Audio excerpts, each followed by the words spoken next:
bombs explode at the Boston Marathon. It was horrible. The scene that you saw was frickin' horrible. There was chaos at the finish line. It's so terrifying, it's so scary, and there was smoke and glass everywhere. At least 2 are dead, many dozens hurt.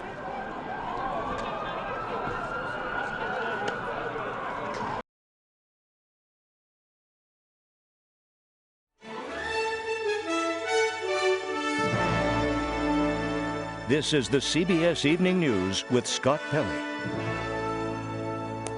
Good evening. A terrible day. Witnesses say it sounded like thunder. 2 bombs went off as dozens of runners were crossing the finish line at the Boston Marathon today.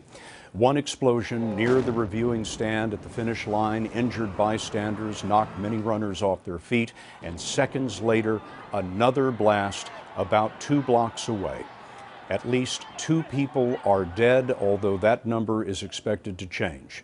Dozens more than 50 have been hurt, some of them critically. Rescuers pulled the injured away in wheelchairs. Boston police have urged people to go home and avoid large crowds just to be safe.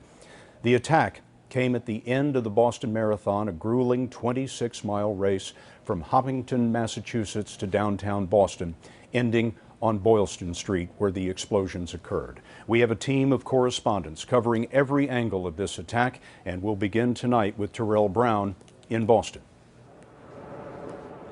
Scott, Boston police have sealed off the streets here in the city of Boston, and many of the people that you see walking around, we've seen runners here, we see spectators as well.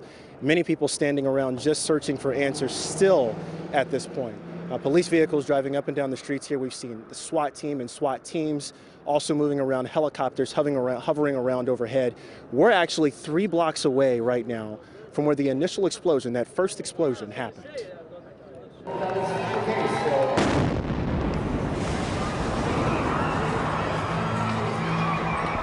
The explosion went off at the most crowded points of the race.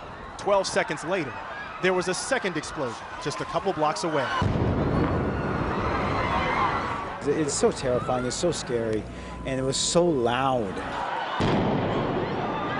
I just walked away 15 feet away, 20 feet, and a bomb went off, and it knocked me to the ground, and then everybody started running, panicking. Jonathan Elias from CBS Boston station WBZ was nearby. And I run over there, and there's body parts. I mean, people have been blown apart. Okay, I have multiple people down here, okay? I don't know what the cause is. Stand by. Police rushed to assist victims tangled in debris and broken glass, some missing limbs. Bloody spectators were carried into the medical tent that had been set up to care for fatigued runners. There were some bad-looking people, and I'm praying for all of them. We are all trying to put pressure on all the wounds for everybody, tourniquets and whatever we could do, and it was chaos. Runners were directed away from the chaos, and people were ordered to stay clear of trash cans. Yes, sir, we're going to need more ambulances down to this location, okay? Yes, sir, they've been notified. They're on the way. We got every unit on possible going, sir. Edward Davis is the Boston Police Commissioner. People should be calm, but they should understand that this is an ongoing event, and they should understand that we need all the information that we can get available to us. Police are not describing the nature of the bomb or giving any specifics at this point, Scott, or whether shrapnel was involved. Terrell, thank you very much. The Boston police have told us that they believe there were at least 3 bombs, 2 that exploded, 1 that they discovered unexploded and defused. John Miller, former assistant director of the FBI, is our senior correspondent. You've been talking to your law enforcement sources all afternoon. John, what do you know? Well, there is an individual who is in custody. Now, I want to proceed very carefully from here on out. He's in custody, which means he's not free to go. He's not under arrest. He's not charged. He is a Saudi national who was near the scene of the blast. When the blast happened, he began to run. Now, in context, a lot of people began to run. A civilian who thought that this individual was acting suspiciously chased him down and tackled him, and then turned him over to Boston police saying, I saw this guy hanging around over there acting suspiciously, and then he ran. That may mean a lot, it may mean nothing at all, but authorities that I've spoken to, sources who are being briefed on this, say He's being fully cooperative. He's denying any involvement in this act. So this has been 3 hours that this has happened. A lot of things are going to be thrown out the window in terms of leads as we go forward. The president said we don't know who did this, whether it was foreign or domestic. Right, and I mean, that is to clarify all these reports we're seeing in the media about a suspect in custody. It's too early to call him a suspect. What is the FBI doing on the ground based on your experience right now? Well, I've spoken to people up there, and they are pulling this together. So this will be an FBI lead. They will be assisted by the Boston PD and the Massachusetts State Police and the entire intelligence community. The case will be run out of the Joint Terrorism Task Force, which combines all the agencies in the Boston area. The special agent in charge, Rick Delorier, will have the point. It will be monitored very closely by Director Robert Mueller and his National Security and Counterterrorism team at headquarters, and they will be minute to minute on this till they have answers. And we'll update on the latest information. John, thank you very much. In Terrell Brown's report, you heard Jonathan Elias, a reporter for our station in Boston, WBZ. He was right there on Boylston Street as the bombs went off. Can you tell us what you saw? Scott, we were not more than 30 feet away from when this blast went off. Let me just sort of set the scene as what was happening at that moment with the marathon. We were a good 4 hours, maybe 4 hours and 2 minutes into the third and final wave. So the crowd, as far as spectators, began to slowly thin. I guess that would be the only silver lining in any of this, because they were 10 deep. And all of a sudden, coming across the finish line, we were watching and videotaping some folks, even high-fiving them and cheering them on, and all of a sudden this blast went off. It just shook us in our feet. And we were looking right at where it went off, so I saw the plume of smoke come up off the sidewalk. And we froze for a second, really not realizing what it was. We thought maybe, we have old infrastructure in Boston, perhaps it was some sort of underground gas, something. And the next second, another bomb up the street further went off. We knew exactly what was going on then. We reacted by running towards the scene, and it was a photographer, producer. We were running in, a lot of people running out. We were followed by a lot of EMS, a lot of police running toward that scene, and when we got to the sidewalk, 30 feet away to see what was happening, what was on that sidewalk is something I will never forget. There were people that had literally had their legs blown off. There was a small child, he couldn't have been more than 5 years old, sitting there in upright position. He had a bloody face. He didn't look like he was badly wounded, but at his feet was either his mother or father with a leg blown off. And their eyes were all open. Everybody on the sidewalk that had been injured, they weren't crying out in pain. They weren't screaming for help. They were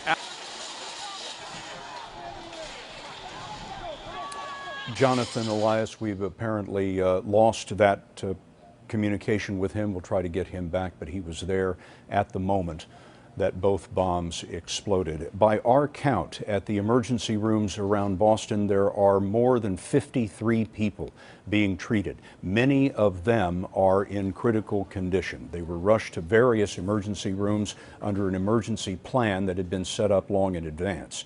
Kate Merrill from WBZ is at one of those emergency rooms at Brigham and Women's Hospital. Scott, 26 of the patients were brought here to Brigham and Women's Hospital. The head of emergency telling me they range in age from as young as 3 years old to 62 years old. Half of them men, half of them women, and at least 2 are in critical condition tonight. 8 to 10 suffered serious injuries, and they're all seeing a wide range of injuries, all blast related: severe head, limb, torso injuries, fractures and burns, and eardrum problems, all things consistent with a blast.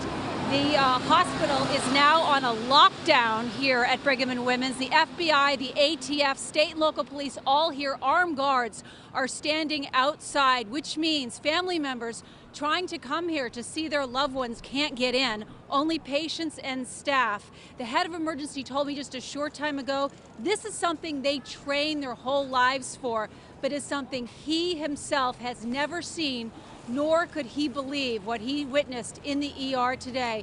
The good news here, none of the patients here at the Brigham have passed away, but they are facing some serious injuries here, and they receive the most patients here at the Brigham. But again, the good news is those patients, many of them having just eardrum and lacerations and fractures, with only a dozen or so with more serious type injuries.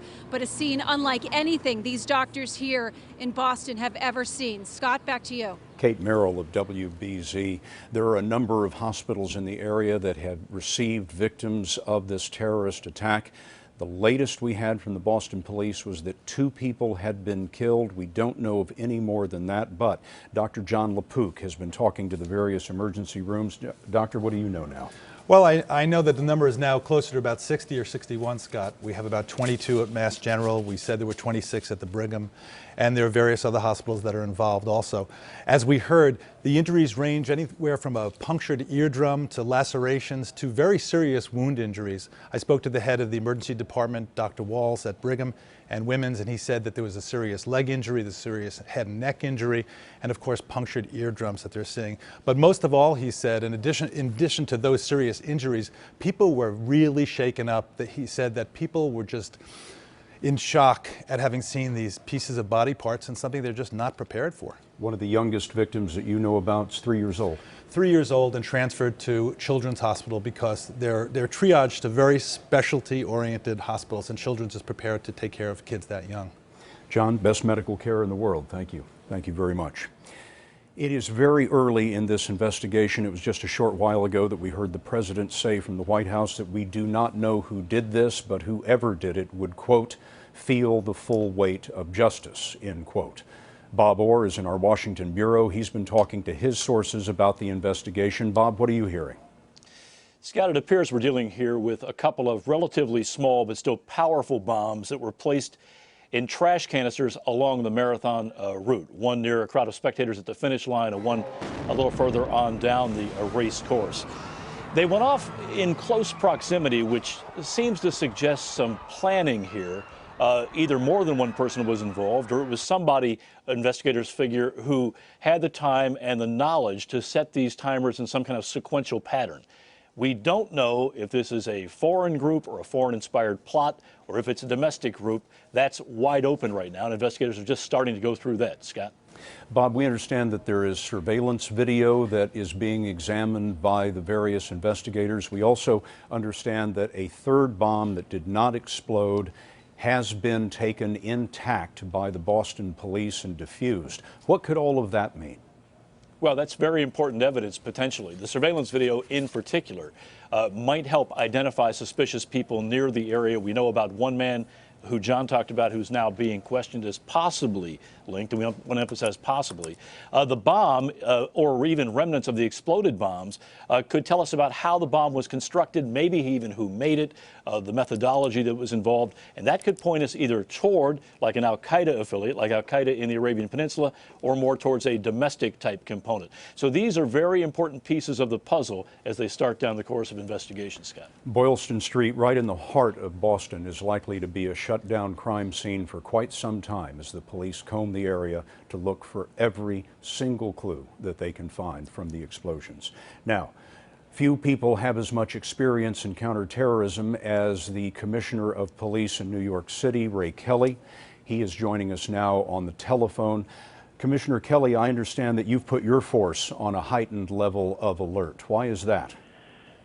Well, Scott, as you know, we've had 2 successful major attacks here in New York City. We've had 16 plots against us since September 11th.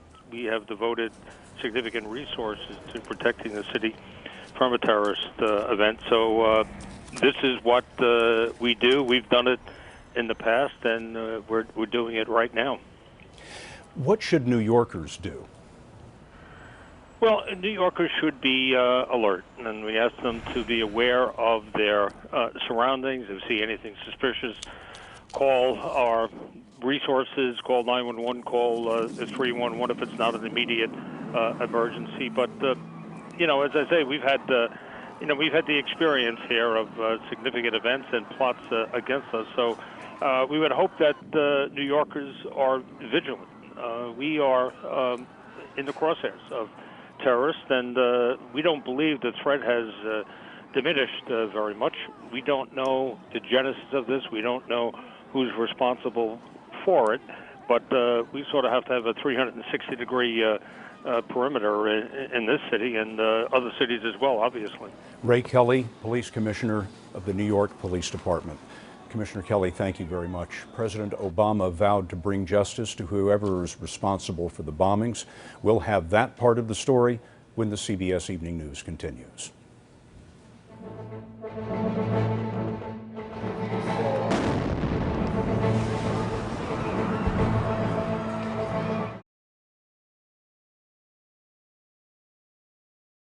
Back now with our continuing coverage of the bomb attack at the Boston Marathon. President Obama was briefed at the White House by his Secretary of Homeland Security, Jan Napolitano, and here you see him on the telephone with FBI Director Robert Mueller. Then the president spoke to the nation in the briefing room, and Major Garrett was there. Major? Scott, the president in his prepared remarks did not call the attack in Boston an act of terrorism. But we just spoke to a top White House aide moments ago who said the president does consider it an act of terrorism and has ordered everyone in the federal government to treat it as such. The unresolved question, the big unresolved question, is this an act of domestic or foreign terrorism? And the president's mandate to everyone in the federal government is build the investigation slowly so the prosecution can be carried out successfully. We still do not know who did this or why. And people shouldn't jump to conclusions before we have all the facts. But make no mistake, we will get to the bottom of this. And we will find out who did this. We'll find out why they did this. Any responsible individuals, any responsible groups will feel the full weight of justice. Today is a holiday in Massachusetts, Patriots' Day.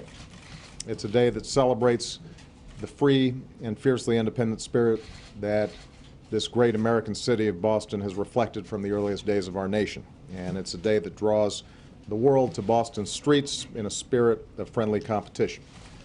Boston is a tough and resilient town, so are its people. I'm supremely confident that Bostonians will pull together, take care of each other, and move forward as one proud city, and as they do, the American people will be with them every single step of the way. The White House says President Obama will receive updates throughout the evening. The president said that security has been increased in other cities across the country as necessary. Major, thank you very much. As a precaution, security has been beefed up in New York City, especially in crowded areas, including Times Square, the World Trade Center site, the United Nations, and in the subway system.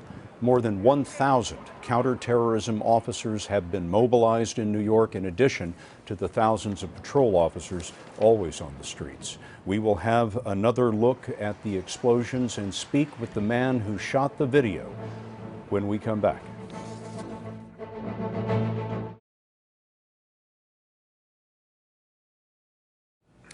Back now with more on the attack at the Boston Marathon. We don't know who did this, but it is clear that the bombs were calculated to kill and wound as many people as possible, and to do so in front of one of the most photographed sports events in the world-famous Boston Marathon. Steve Silva is a senior sports producer at Boston.com. He shot some of these images of the explosions that we've been showing you, and Steve is joining us right now on the phone. Steve, what did you witness? Scott, I was at the finish line about 2:50 p.m. getting the runners coming across, the folks running in the 4-hour zone. Apparently there were over 9,000 people still out on the course. I was squared up right on the finish line, and right off to my right, just out of the blue, it was a loud bomb, but it was a thud. There was a thud noise, and smoke went up in the air.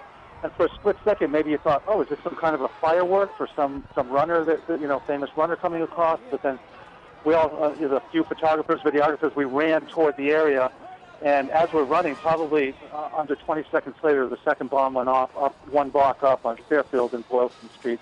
So we knew it was serious, and you could immediately see the carnage and the people and pools of blood and cuts from the glass. The Marathon Sports Building glass blew out of the front window, and then it was just pure chaos, as you can imagine. With we already had medical folks in the medical tent treating, the usual marathon runners, the cramps and such. And now they're suddenly involved in a triage situation, scrambling. I saw one gentleman whose leg was severed off at the knee, taken back, and I know there were more injuries like that. There was stunned silence after the first blast, and then 15 seconds later, the second. What happened after that? Just, police scrambling. I think there was just mass confusion when people didn't, know what the procedure was. Problem was the people that were injured in the blast were on the other side of the partition to keep them off of the race course.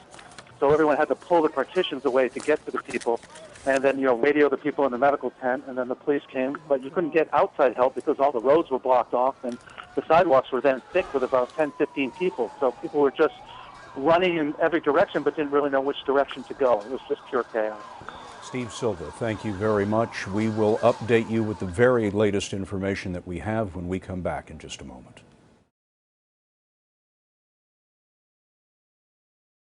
Here's what we can confirm at the moment of the terrorist attack at the Boston Marathon. At least 2 people were killed. About 50 others are being treated in hospitals. Many of them are in critical condition. 2 bombs exploded within about 2 blocks of each other, just 15 seconds apart, near the finish line of the marathon and in the crowd. It happened as runners raced past and spectators cheered them on. Boston police say they recovered a 3rd bomb that did not explode. President Obama vowed that whoever is responsible will, in his words, feel the full weight of justice. But we don't know who might have done this. Much of downtown Boston remains sealed off tonight. The entire area is a crime scene. Some CBS stations will be leaving us now for local programming, but for many of you, the CBS Evening News will continue in a moment.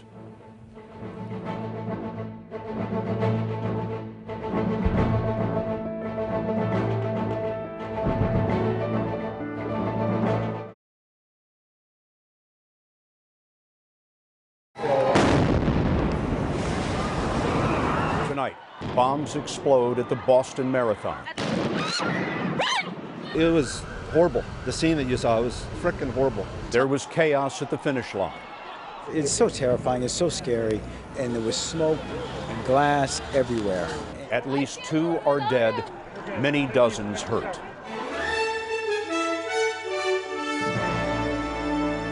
This is the CBS Evening News with Scott Pelley. Good evening again, and for those of you who are just joining us, this is a special expanded edition, part of the CBS Evening News coverage of the terrorist attack today in Boston. Here is what we know at this hour. 2 bombs went off near the end of the Boston Marathon race as runners were making their way to the finish line. What was to be a moment of triumph turned tragic in an instant. At least 2 people have been killed. More than 50 are being treated in hospitals. Many of them are in critical condition. A 3rd bomb that did not explode was recovered by police. Tonight, a massive investigation is underway. There has been no credible claim of responsibility, and there was no warning. President Obama vowed to find and bring to justice whoever is responsible. Jonathan Elias of our CBS Boston station WBZ was right there at the scene on Boylston Street when the attack occurred. Jonathan? Well, Scott, our backs were actually up against the grandstand. It's from behind the grandstand that we understand they recovered the device that did not detonate. But if our backs were to the grandstand and literally like right across the street is where that bomb went off, it would probably be the equivalent of, see these guys walking here behind me? That's about the distance it was that the bomb went off. It was 30 feet away at the finish line across Boylston. That's where all the runners were coming across the finish line. Perfect day. The runners were ecstatic that were coming across the line. We were standing there with our photographer and producer and high-fiving and celebrating with the runners.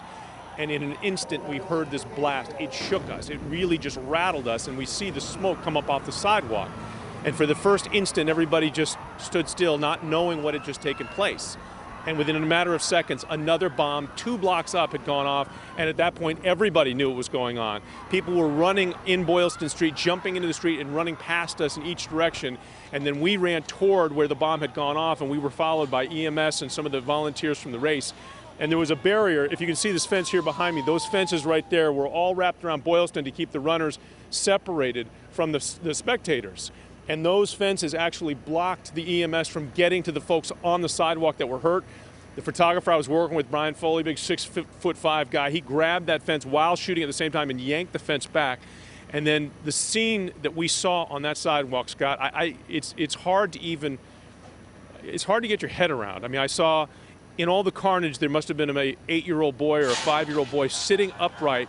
He didn't look injured, but at his feet was either his mother or his father with a leg blown off. Their eyes were all open. Nobody was crying out and screaming for help. Nobody. It was as though everybody was absolutely shell-shocked in that moment, completely not coming to grips with what had just happened to them. And all around us, there were people with horrific injuries. Legs had been blown off, arms had been blown off. People had internal bleeding. There was open wounds. It was horrible. And there was nothing that really we could do except pull that fence back to let the EMS get in there. But I have to say, had that bomb gone off an hour earlier at the end of the race for the elite runners, they were 10 deep in that sidewalk. But because it went off in the 4th hour of the 3rd wave, you only had maybe 3 or 4 deep in that sidewalk. So there's no silver lining this, don't get me wrong, but at the same time, there could have been hundreds of people. At last check, we know that 90 plus people, 98 people are in area hospitals. As many as 20 of those are critical care patients, and 2 people have been killed. And right now, a lot of people are asking who's responsible. Scott? And that we do not know yet. Jonathan Elias, thank you, from WBZ. Jonathan was mentioning the people who were wounded. They're now being treated in some of this nation's best hospitals, and Don Daler is at one of them, Massachusetts General. Don, what do you know? Scott, the doctors here are saying that had there not been so many first responders at the scene of the tragedy there to care for the runners, there probably would have been many more fatalities. As it is, though, the people who were brought to places like Massachusetts General in the Boston area suffered terrible injuries. The 2 bombs left scores of injured, the scene reminiscent of a war zone. Medical tents set up for the race were quickly transformed into emergency rooms where nurses treated lacerations, broken bones, and severe injuries to legs and feet. What really surprised me was the number of people and just really the amount of blood, the amount of injuries. One woman had lost her leg, lots of bleeding. Some children were involved as well. And we took care of the ones that we could and got them into the ambulances as soon as possible. Spectators made makeshift tourniquets to stem the bleeding. This man, one of the onlookers, completely lost his feet.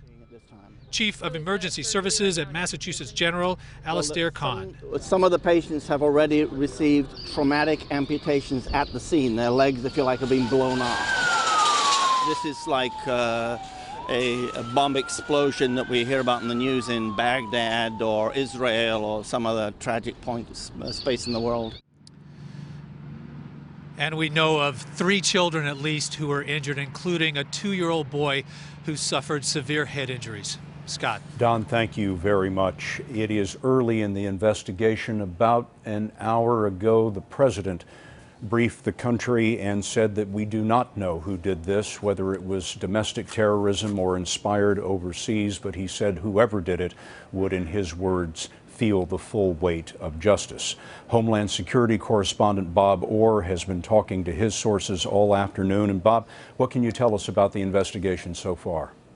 Scott, at this hour, there is no suspect in custody. We are told, though, by officials that there is a young man who they are talking to who, quote unquote, could be potentially linked. But it's very, very early on, and it's far too strong to say this is a suspect. This is someone who was seen near the site of the blast, who was acting suspiciously, and they certainly have to run that to ground to find out if he had any involvement at all. We know there were 2 devices that exploded. They had been placed in trash cans. There are also 2 unexploded devices that were recovered near the finish line. And that could be very important because those unexploded bombs and also the remnants of the exploded bombs could provide the kind of forensic evidence that might eventually tell us who put them together, how they were put together, and where this attack originated. But right now, let's be clear. This is a wide open investigation field. The suspects range from international terrorists to lone wolves inspired by international terrorists to perhaps even someone acting on their own on behalf of some kind of domestic cause. It's in the very early stages here, and officials are running every trap. It's a full court press to find out how this happened, Scott. And Bob, you were saying to us earlier that there's been no credible claim of responsibility so far.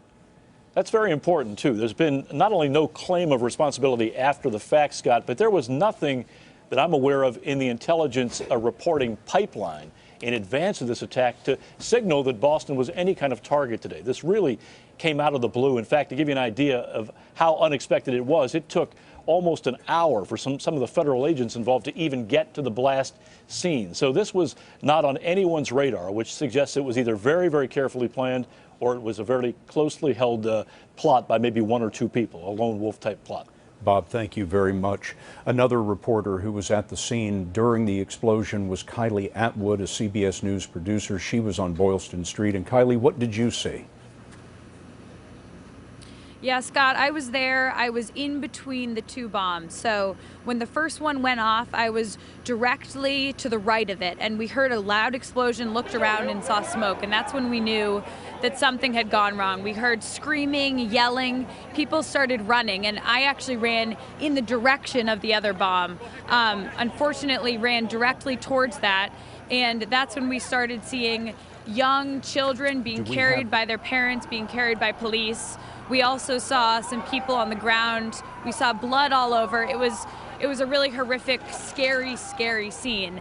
And right now I'm standing in Copley Square in Boston, and this medical tent is where everyone was brought when they were hurt. And these people are truly the heroes today, because they were the ones who had to deal with everything. And we talked to a lot of people who were not physically hurt, but mentally devastated and panicked by what they saw.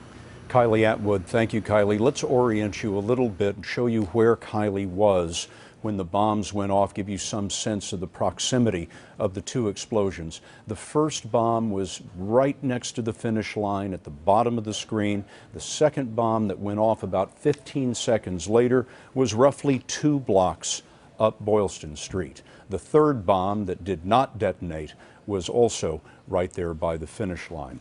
Senior correspondent John Miller is a former deputy director of the FBI. He's joining us right now. John, you've been talking to your law enforcement sources all afternoon. What do you know?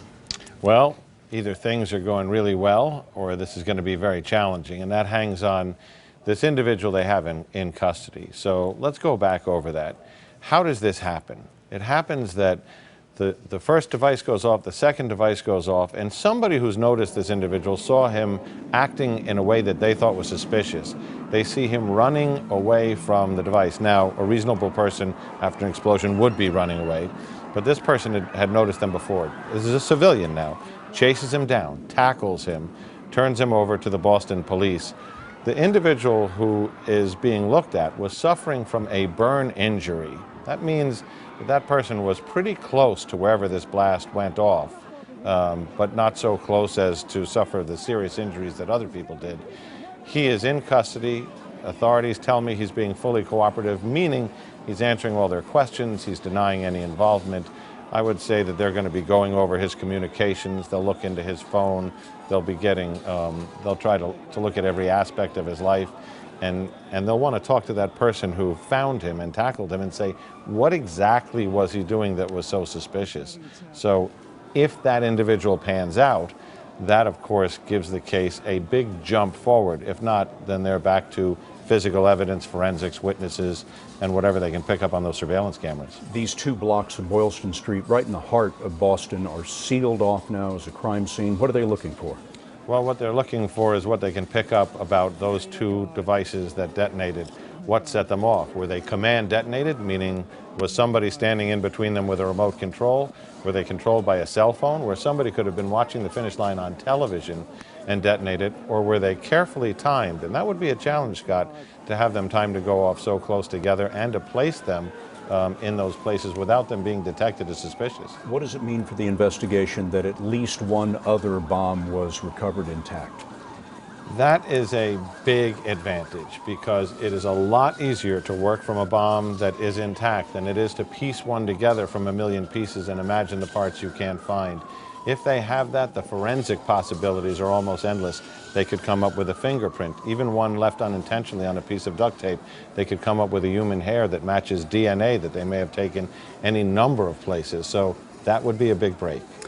Again, at this hour, we don't know who did this. We don't know whether it's an act of foreign terrorism or domestic terrorism, but the investigation continues, running leads, I suspect, worldwide at this point. John, thank you very much. Thank you. The bomb attack in Boston has the organizers of London's marathon looking at their security, because the London race is this Sunday. We have more on that from Elizabeth Palmer. Liz? Good evening, Scott. Well, both the Metropolitan Police and the London Marathon organizers are watching events in Boston very closely and hoping for information from U.S. authorities that would indicate whether or not there is now an increased risk of attack here in London. The race is due to go on Sunday. More than 37,000 runners have been signed up, and of course there will be many more thousands of spectators along that 26-mile course. Now, the former head of counterterrorism of the Metropolitan Police told us earlier this evening that even if there is no hard evidence of an increased risk, the risk of copycat attacks will be assumed to have gone up. And so the police will go back over all the intelligence chatter they've had over the last few days very carefully and probably even resurvey the route for what they would consider vulnerable areas in case they have to beef up security in those areas. But bottom line, he said, really along such a long course, there isn't a great deal they can do at this stage to make it 100% safe. Elizabeth Palmer in our London newsroom. Liz, thank you very much. We will update you with the very latest information that we can confirm when we come back in just a moment.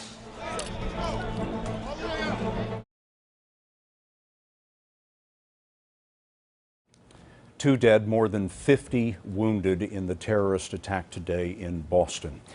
Before the Boston Marathon began, there was a moment of silence that lasted 26 seconds to honor each of the victims of the Sandy Hook massacre. And then a little over 4 hours later came the bombs at the marathon's finish line. Terrell Brown is in Boston tonight. Terrell, what's going on now? Scott, you get the sense as you stand here that police still aren't taking any chances. I've been watching and talking to a security guard that's across the street here. By the way, many of the local businesses along the stretch where we are closed at this hour.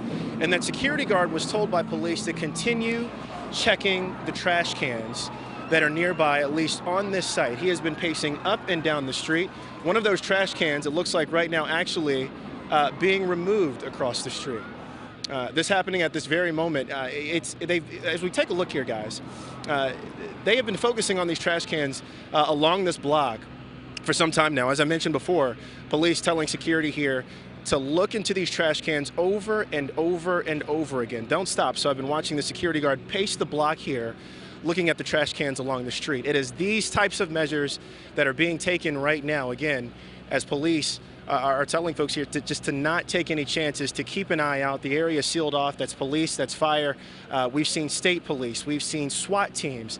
We've seen the FBI. We've seen U.S. Marshals, a contingent of law enforcement officials here, as this is still very much an active crime scene. We can't see what's happening. We're just on the periphery here. We're about 3 blocks away from where the initial explosion actually happened, but we've talked to a few witnesses that have described what they've seen back there, Scott, just beyond the perimeter there, and have talked about it being a very active crime scene, even at this hour, Scott. Terrell Brown, thank you very much. Boylston Street, at least 2 blocks of it locked down as a crime scene right in the heart of downtown Boston, likely to be locked down for some time as federal agents and local police walk inch by inch over that territory looking for any conceivable clue that they might have. It's going to take a while. Other cities have stepped up security in light of what happened in Boston today. We'll have a look at that next.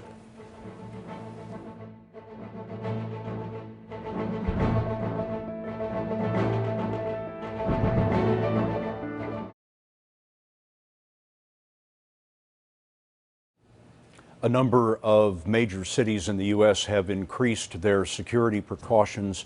Hundreds of counterterrorism officers have hit the streets in New York City, and Los Angeles is also ramping up its security. Bill Whitaker is in Los Angeles for us tonight. Bill? Scott, police and sheriff's departments are adding extra security to high-profile locations, including public transit, government buildings, shopping centers, any place crowds of people might gather.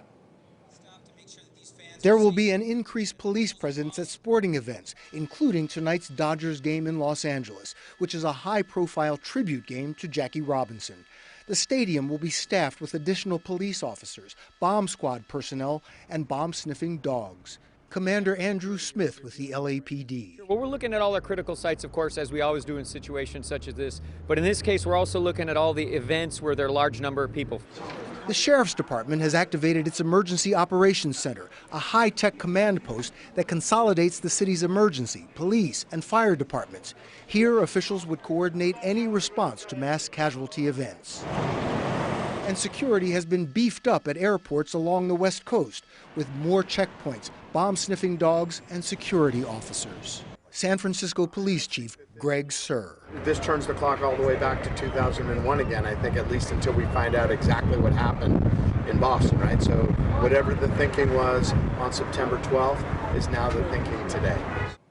Scott, there is no evidence of a threat, but until authorities know the nature of those explosions in Boston, they are taking no chances. Security from coast to coast. Bill Whitaker in our Los Angeles newsroom. Bill, thank you very much. We're going to be back in just a moment with the very latest on the terrorist attack in Boston.